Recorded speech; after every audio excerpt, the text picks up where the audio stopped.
அஸ்ஸலாமு அலைக்கும், welcome back to my channel. இன்றைக்கி ரொம்ப டேஸ்டியான ஃப்ரூட் ஜெல்லி கேக் எப்படி செய்கிறதுன்னு பார்க்கலாம்.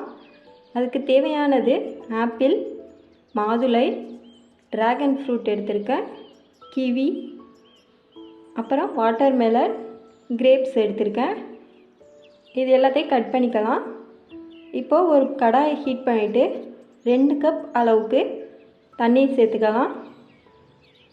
அதே அளவில் உள்ள கப்பால் 1 கப் அளவுக்கு கடல் பாசி சேர்த்துருக்கேன்.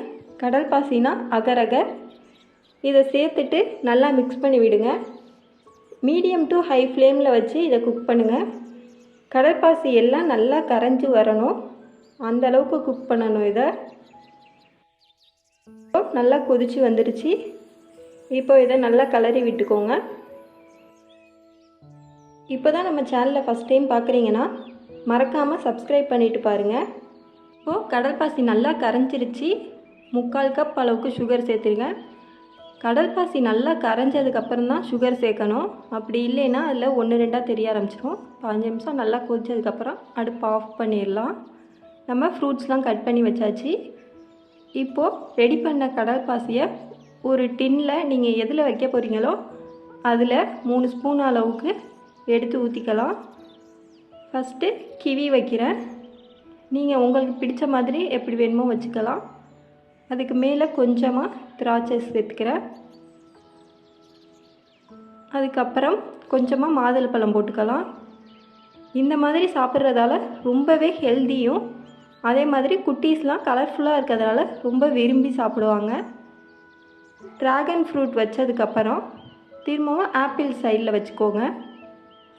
அதுக்கப்புறம் கொஞ்சமாக வாட்டர்மெலன் வச்சுக்கலாம்.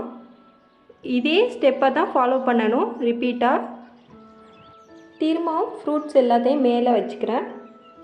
அதுக்கப்புறம் திரும்பவும் அதுக்கு மேலே கடல் பாசி சேர்த்துக்கலாம். இதே மாதிரி ஸ்டெப் பை ஸ்டெப் பண்ணுங்கள். இந்த ஜெல்லி கேக் ரொம்ப டேஸ்டியாக இருக்கும்.